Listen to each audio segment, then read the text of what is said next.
नीतीश कुमार के परिवारवाद पर मैं पहले ही बोल चुका हूं कि अगर उनका बेटा केवल नालायक है, लेकिन बहनोई तो नालायक नहीं ना है, उनका भगना तो नालायक नहीं ना है। भगना ऑफिस चलाता है, दोनों बहनोई ट्रांसफ़र पोस्टिंग का काम करते हैं, तो परिवारवाद तो है उनके यहाँ। हाँ, बना नहीं पाए किसी को राजनीति में, बेटा के मुँह में कि बेटा आज भी सुधर जाएगा तो नालंदा से सांसद होगा। बिहार के माननीय मुख्यमंत्री नीतीश कुमार 9वीं बार मुख्यमंत्री बनने जा रहे हैं, इस पे क्या कहते हैं? देखिए, बिहार राजनीति की प्रयोगशाला रही है बहुत दिन से, आज़ादी के बाद से ही। महात्मा गांधी भी यहाँ पर एक राजनीतिक प्रयोग किए और पूरे भारत के लिए महात्मा बन गए। तो यहाँ नीतीश कुमार जी ने पहली बार भारतीय लोकतंत्र में यह साबित किया है कि हम समाजवाद का नारा गढ़ते हुए भी हम एक गिरोह चला सकते हैं। और नीतीश कुमार के तर्ज पर यहाँ भाजपा, कम्युनिस्ट पार्टियाँ, कांग्रेस सभी एक गिरोह है। और इन गिरोहों में सरदार का हेरा फेरी भी नहीं होता है, बल्कि सरदार अपना सत्ता का हस्तांतरण करते हैं। इसलिए सबसे पहले बिहार के तमाम मतदाताओं के तरफ से, जो लोकतंत्र की दुहाई देते हुए, पुरातत्व काल के लोकतंत्र की दुहाई देते हुए, पूर्व के लोकतंत्र की दुहाई देते हुए वर्तमान में गिरोह को मदद करते हैं, इसलिए तमाम बिहार के मतदाता की तरफ से और अपनी पार्टी के तरफ से नीतीश कुमार को मैं हार्दिक बधाई देता हूं कि वो 9 बार नहीं, 10 बार नहीं, 50 बार मुख्यमंत्री बने। क्योंकि पेशे से इंजीनियर हैं और इंजीनियर को ऑफ़र पसंद आता है, रिजेक्शन उसके हाथ में रहता है, वो किसी को भी रिजाइन देकर बेहतर ऑप्शन में जा सकता है। नीतीश कुमार पेशे से इंजीनियर हैं, इसलिए वो राजनीति में अपने इंजीनियरिंग धर्म का बेहतरी से पालन करते हैं। जिस तरह से आप कटाक्ष कर रहे हैं माननीय मुख्यमंत्री नीतीश कुमार जी पे, कौन ऐसे नेता हैं आज के समय में जो दल वगैरह नहीं बदलते हैं? जैसे मान लिया जाए बीजेपी देख लीजिए, आरजेडी देख लीजिए, उसमें कई ऐसे बड़े नेता हैं जो सत्ता के लालच में दल बदलते हैं, इस दल से उस दल में जाते हैं, मगर आप कटाक्ष कर रहे हैं, क्यों?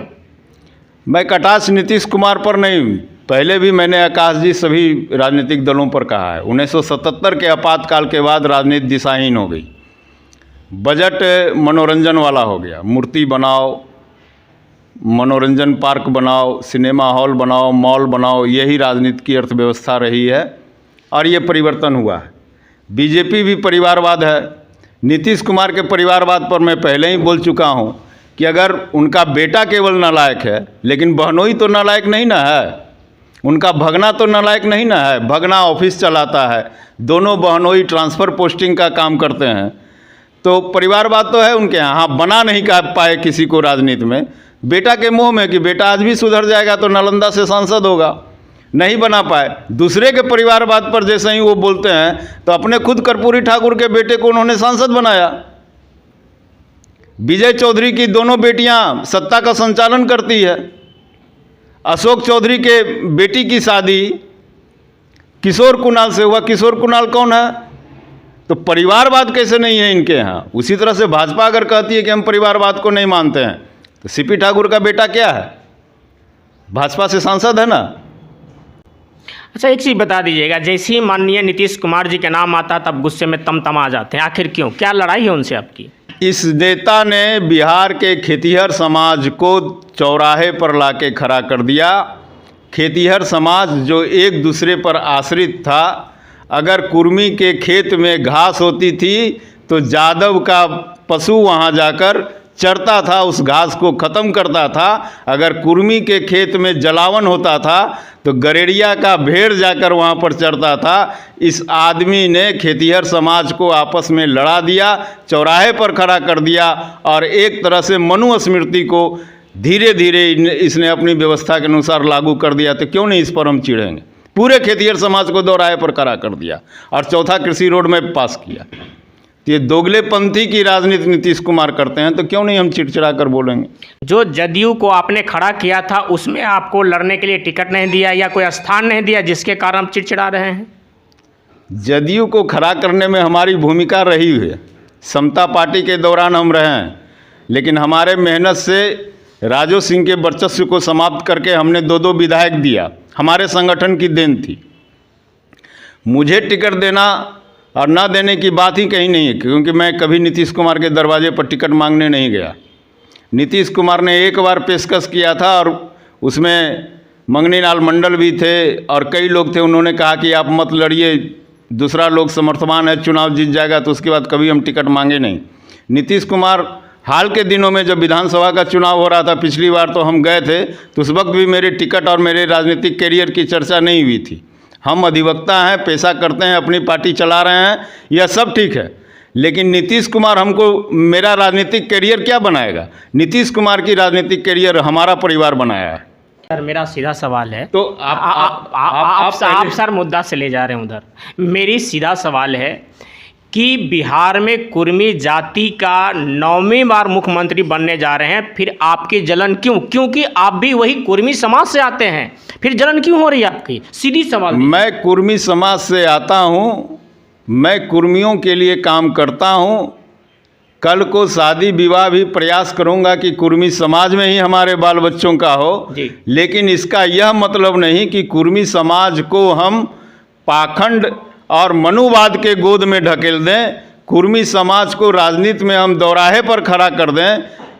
और अगर नीतीश कुमार कुर्मी समाज के होते हुए भी कुर्मी समाज को दोराहे पर खड़ा कर रहे हैं तो मैं उसका विरोध करूंगा। नीतीश कुमार को यह बताना चाहिए कि 1994 की कुर्मी चेतना महारैली के समय 39 को यहाँ पर विधायक होता था, आज कुर्मी का कितना विधायक है? अगर नीतीश कुमार कुर्मी है तो सही में हमने बताया, अगर नीतीश कुमार कुर्मी है, पटना के अंदर रहता है, तो वह बताए मैनपुरा और पुनपुन का विकास क्यों नहीं किया?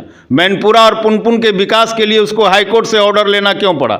वह बताए नीतीश कुमार की दिग्घा, रामजी चक जैसे कुर्मी बहुल इलाके को नगर निगम में यह 3-4 वर्षों पहले क्यों शामिल किया? वह बताए कि संपतचक का विकास क्यों नहीं किया? वह बीटा का विकास सबसे पहले क्यों किया? संपतचक में तो कुर्मी ना रहता था।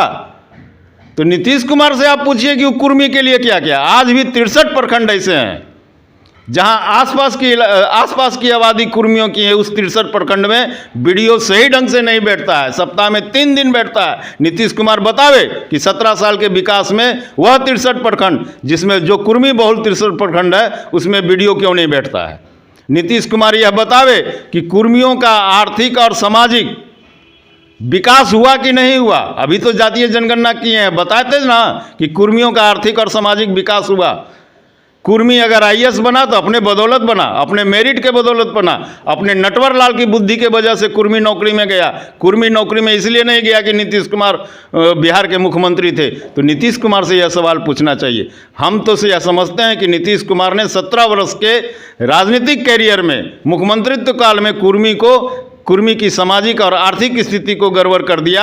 उसके गांव-गांव में उसको जादव से, उसको पाल से, उसको पासवान से झगड़ा लगवा दिया। उसकी खेती आज सही ढंग से नहीं हो पाती है ड्यू टू नीतीश कुमार। तो हम नीतीश कुमार के लिए क्यों खुश हो जाएं? आप कह रहे हैं कि नीतीश कुमार ऐसे हैं वैसे हैं, इस तरह से काम किए, लेकिन 9वीं बार मुख्यमंत्री बनने जा रहे हैं। अगर विकास नहीं किए होते तो 9वीं बार वो मुख्यमंत्री क्यों बनते? एक सीधा सवाल सर। मुख्यमंत्री और प्रधानमंत्री बनना विधानसभा में संख्या बल का खेल है।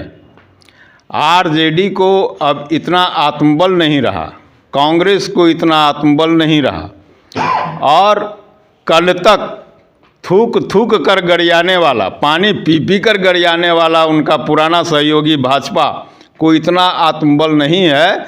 तो संख्या बल के आधार पर जब प्रधानमंत्री और मुख्यमंत्री बनना हो तो नीतीश कुमार जैसा चतुर खिलाड़ी मुख्यमंत्री बनेगा।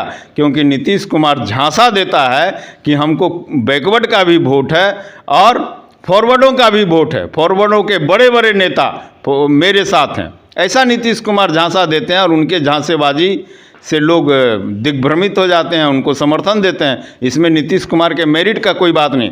अगर विकास मुद्दा होता और नीतीश कुमार को उस पर समर्थन दिया जाना चाहिए तो मुझे यह बताए कि नायडू तेलंगाना का चुनाव क्यों हार गए, शीला दीक्षित दिल्ली का चुनाव क्यों हार गई।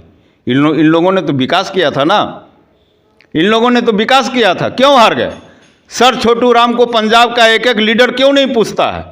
क्योंकि सर छोटू राम ने कई बांध बनाए, बाबा साहेब अम्बेडकर की मूर्ति को क्यों तोड़ देते हैं? सरदार वल्लभ भाई पटेल की मूर्ति को क्यों तोड़ देते हैं? इन्होंने तो अपना घर नहीं बनाया, इन्होंने तो देश का विकास किया और इसको लोग भूल गए। याद किसको रखे हुए हैं? जिसको याद रखे हुए हैं वह विकास का कौन सा काम किया? इसलिए विकास कोई मुद्दा नहीं है। लोकतंत्र का मतलब होता है कि सभी जातियों का, अंत्योदय की जातियों का, पिछड़ी जातियों का, अत्यंत पिछड़ी जातियों का, दलित समाज के जातियों का, अनुसूचित जाति जनजाति के जातियों का आर्थिक और सामाजिक विकास भी हो, जिसमें नीतीश कुमार पीछे।